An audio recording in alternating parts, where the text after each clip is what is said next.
And welcome, everybody, to the Huddle, KGUN's weekly streaming sports talk show. I'm Jason Barr, joined by Pat Parris. Pat, good afternoon. Good afternoon, Jason. Happy Jackie Robinson Day for baseball fans. Yeah, very important day as his legacy is honored. For sure, everybody wearing number 45. Pat, I thought we would start with the Arizona basketball roster, and we can get to some NIL. The roster is almost just falling into place. We've got some guys who have left, some guys who have come back. Certainly, Mo Krivas is coming back. Henry Vasar left. KJ Lewis left. But also not just Mo Krivas coming back, but Jaden Bradley in the backcourt, as well as Anthony Del Orso and Evan Nelson, a transfer in from Harvard. So it just kind of leaves Carter Bryant as the one guy who can complete the maybe 9-man rotation for Arizona basketball next year if he can come back. The roster falling into place for next year. Yeah, and I mentioned you, was it last night on the air when we talked about that on KGUN 9, you see Jaden Bradley re-signed, and this news is obviously good, but I think we expected this one. Braden Burries, the 5-star who committed last week to Arizona, a lot of his recruiting efforts, it sounded like we're hearing kind of revolved around Carter Bryant. And the fact that Burries made his decision to come to the University of Arizona, it bodes well for Carter Bryant coming back. But of course, that can all change. And I fully expect Carter Bryant to go through the NBA draft process and make his decision after going through some workouts to see where his value really lies. Yeah, Carter Bryant, deserves to do that, and he might be a first-round pick. You want to see him come back. That improvement from freshman to sophomore year can be so strong, and I think he can be such a great player. It's hard to give up that first-round pick money if that's where he is going to go. And then that, of course, brings up the whole NIL situation, right, and what Arizona can offer. And, we don't know. We're not under the hood. It's not out there. And that's kind of part of this whole NIL thing that's such a fog and such a gray area over college sports right now. Yeah, and we'll get more into that and how it should clear up, or hopefully will clear up. But I think, money-wise, is it really about the money now going under a rookie contract? Let's say he's the 22nd pick overall. Okay, Carter Bryant. Is he really going to make that much more money that first year than if he just would have stayed and made $600,000-$700,000, whatever Carter Bryant would get it at the University of Arizona? Probably not. So it's more about, are you really ready? Is it the prestige? What is it? And my guess is he's going to go do those workouts, and they're going to project him somewhere between 20 and 25. And he has to decide, do I want to go to the NBA, make about the same amount of money, but get my career started in the NBA? Or do I come back, as you mentioned, that big leap between your freshman and sophomore year, and do I then become a lottery pick next year, which as we all know, the money goes up greatly when you become a lottery pick. And I just don't think he's a lottery pick right now, and I think he's going to find that out if he does go the NBA workout route. Yeah, that brings us to our Huddle poll question, which refers to NIL. Pat, I'm going to have you read the question. I just need to replug something in here on my computer. Yeah. So I'm going to have you read the NIL question. The question is, what are your thoughts on NIL this basketball off season? And you've got 3 choices that you can either go to our X page, our formerly known as Twitter page, or you can go to KGUN9.com and look for the poll question.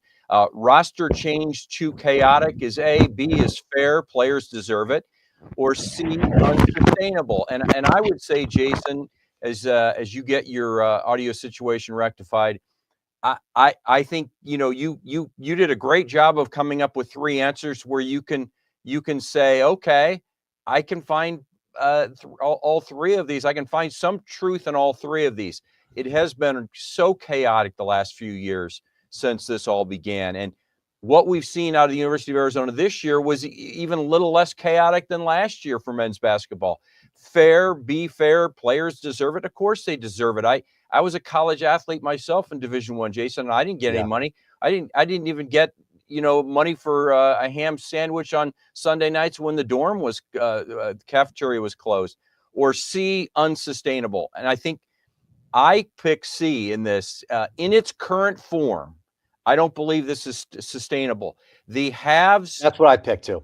The haves have just gotten more of it, and the have-nots have gotten less of it. We saw the disparity in the NCAA tournament this year, and we all pointed to NIL as a reason why it was only the best of the top 4 power conferences making it into the, basically Sweet 16 and on. And I think it's only going to get worse if they didn't change anything. But the good news is I believe there's change on the way. Yeah, there's a couple of court cases going on that the House against the NCAA. That's the gymnast name, I believe, from Arizona State. Yes. And, trying to get a situation of maybe where there is like a salary cap or a salary where the school actually pays the players directly and you kind of know how much there is. But we kind of saw it in the NCAA tournament, Pat.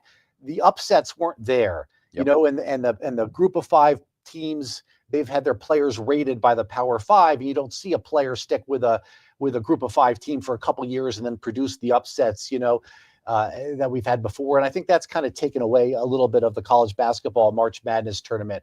But Pat, make no mistake, this is now professional sports. It is. When Rick Pitino said that St. John's is now the next professional sports team in New York City, I mean, he was right. And it goes that way for here in Tucson, and goes that way for other teams as well. Yeah. I could make the argument that Arizona basketball and Arizona football are the top, professional, the most successful professional franchises or whatever, in this part of the country.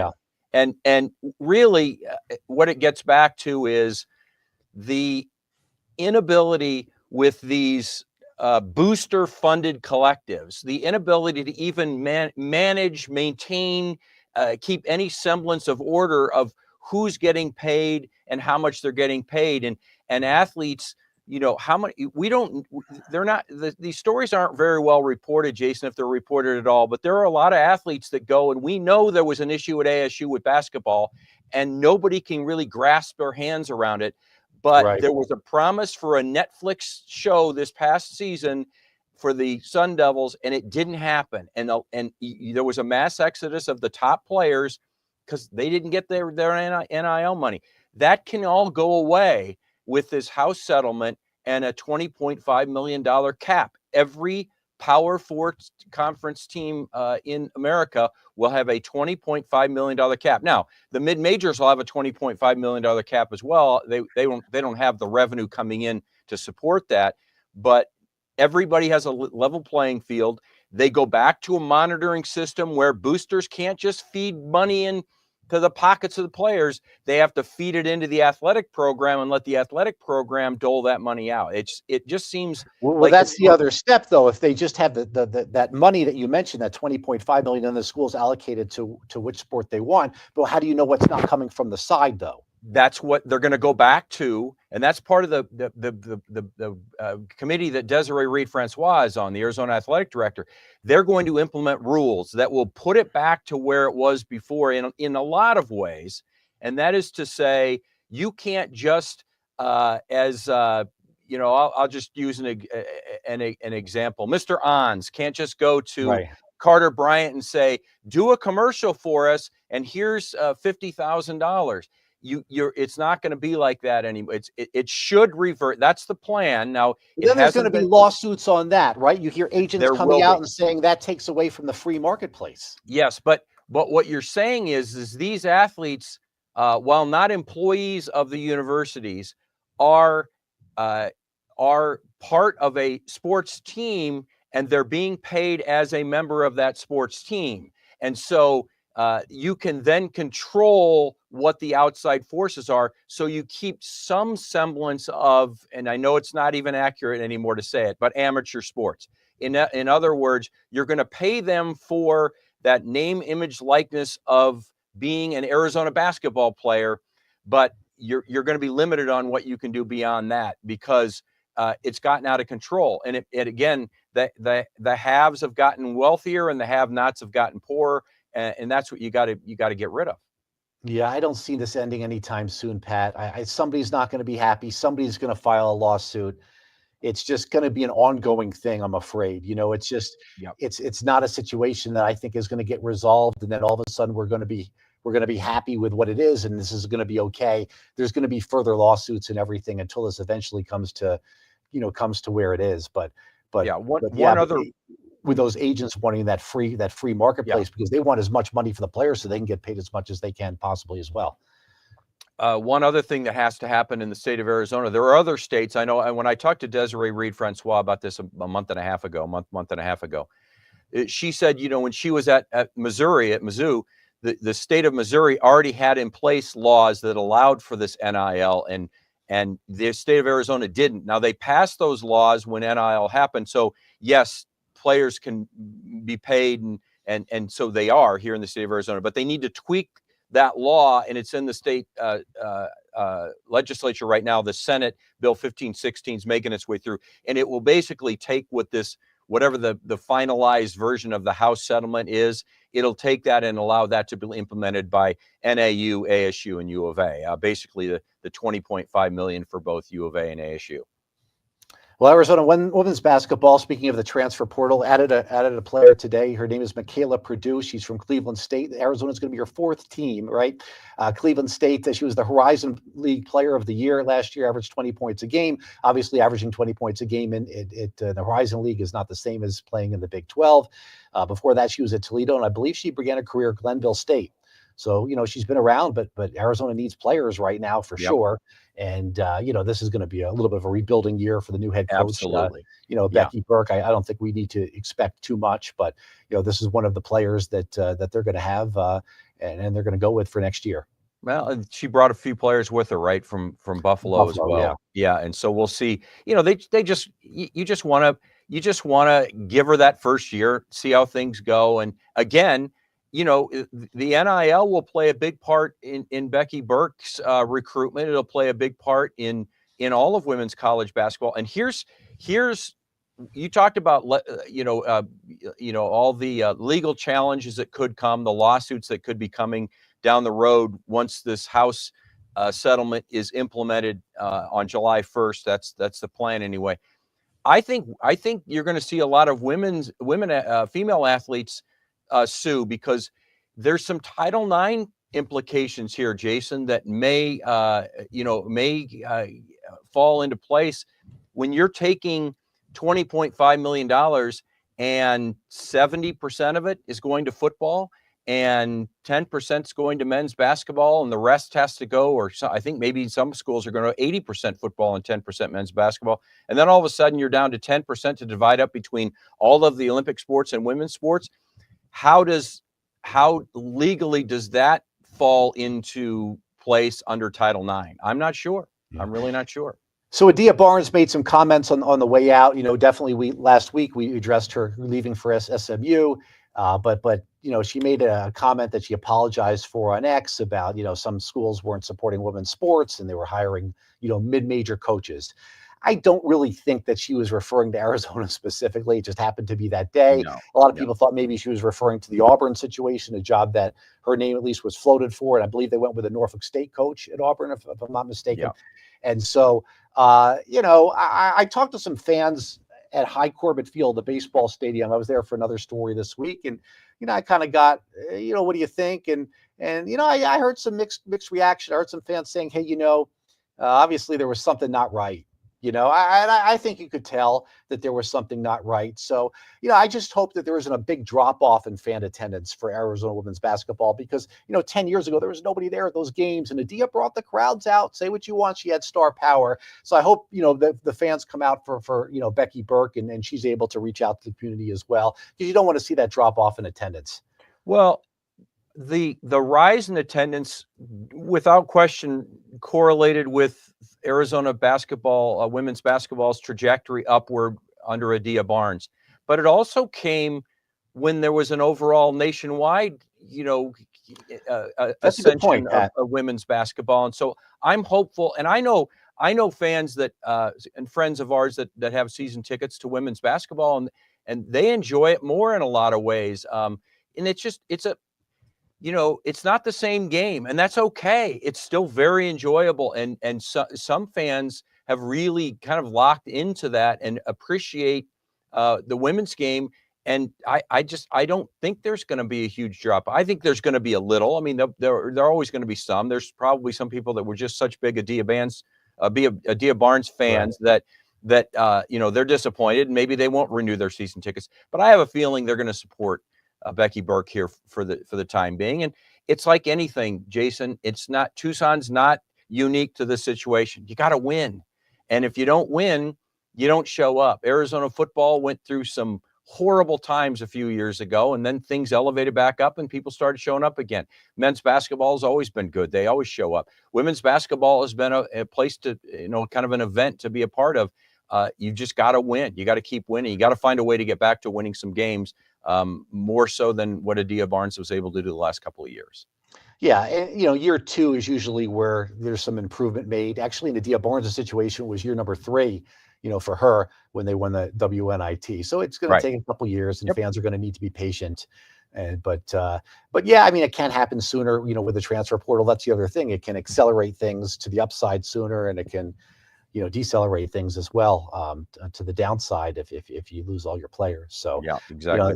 That's a situation, and but definitely it doesn't feel good. It just feels like North Carolina was looking at Henry Vasar, before, for him to get in the transfer portal right afterwards, and then there's the rumblings that they're interested, and then he's there. If you're Henry Vasar, you're not going right into the transfer portal if you don't have like another good option. Right. No, there's no question. Now, in a perfect world, Jason, this new settlement makes it where North Carolina has the same money, roughly the same amount of money for basketball as Arizona does. And if you do that, then, let's say Vasar goes to North Carolina. North Carolina may not be able to sign one of their guys, and he's going to be fair game. So we'll see. Yeah. Also today, Arizona, this had been talked about before, but confirming it home and home with UConn. When it was talked about before, UConn was the back-to-back national champions. So Bobby Hurley's brother comes in Danny Hurley. Should be exciting. UConn doesn't come to McKale until the fall of 26. Arizona goes to Storrs, I believe it is, this year. So yes. It's good to have that star power come. We had Duke this past year. The UCLA games aren't going to be at McKale Center. It was in Las Vegas this past year. It's going to LA next year. So I don't know what the big draw is this year, non-conference, but at least we know UConn's coming next year. Yeah, exactly. And I think they're both kind of mid-November games, so a good time to do it. And anytime you can, get one of those games that's going to be featured nationally that time of the year, it only helps you. Whether you win or lose those games, it doesn't matter. You just want to be competitive in those games. Of course, you'd love to win the games, but you know what I mean? It really helps your program in a lot of ways, recruiting wise, but it also helps your program just be better for later in the season, which we saw. They lost to Duke this year, but they certainly were a much improved team by the time they faced Duke again in the NCAA Sweet 16. And we didn't mention that, Tommy Lloyd got his contract extended, which is what you wanted when you have a high profile coach like that. You want to make sure you got a 5-year deal, so every player coming in knows that this guy's going to be here that whole time. And it wasn't much of a bump up at the end of that contract. It was a nice little bump up. But what he did get, Jason, was that verbiage in there that says he now gets a say. He has a seat at the table with the University of Arizona Athletic Department when they dispense out that NIL money, the NIL, whatever you want to call it, the salary cap, the $20.5 million. And I think he was smart enough, or his agent was smart enough to say, look, it's his livelihood whether or not he can get these top players. Now, conversely, if you are at that table and you're fighting for more money and you get better play, you better win. I mean, you better win. You might want to go past the Sweet 16 here pretty soon, because the pressure always ramps up when you get more added to your contract. Your expectations have to go up as well. Yeah, and also that UConn game will get them in the Eastern time zone for a nationally televised game. That's a good idea. Okay, let's finish up with the Huddle poll question. We've been talking about NIL, and basically, what are your thoughts here? Roster change too chaotic, fair, players deserve it, or 50% here say unsustainable. That's what we had. Something just doesn't feel right, for sure. There's just too much turnover and too much unknown and the fog of what's going on and not being able to see under the hood. So I'm not surprised that and I do think that people believe that the players deserve some type of compensation, but I don't think that's as strong a feeling as the other two, Pat. Yeah, I think that's probably right. Again, all three of them, there's some truth. You could pick, and nobody's going to, make fun of you for picking any one of those three. I think they're all almost equal in a lot of ways. So I'm not surprised that it's pretty close. It's pretty tight, especially between roster being chaotic and unsustainable. And like we said, we've been talking about it, and we'll be talking about it for the next few months, Jason, until it actually gets implemented. And that is this House settlement and the $20.5 million. It could level the playing field. It could smooth a lot of this over, but it could also ignite a bunch of lawsuits and tying it up in court, and hopefully there's not like injunctions that make it so there's really chaos where you don't even know who's going to get paid and how they're going to get paid. All right, we'll do an NFL draft preview next week, I believe, right? The draft is next week. We'll be on the 22nd. The draft right. is what, the 24th. Yeah, the 24th. Okay, so we'll do an NFL draft with the Arizona players next week, and talk about Tedero McMillan and Jonas Savanea, and possibly also the Ohio State kid Lathan Ransom, who's from Tucson as well. Yeah. All right, this has been the Huddle, KGUN 9's weekly sports talk show, streaming to you on all our platforms and channels. For Pat, I'm Jason Barr. For Pat Parris, I'm Jason Barr. We'll see you the same time next week.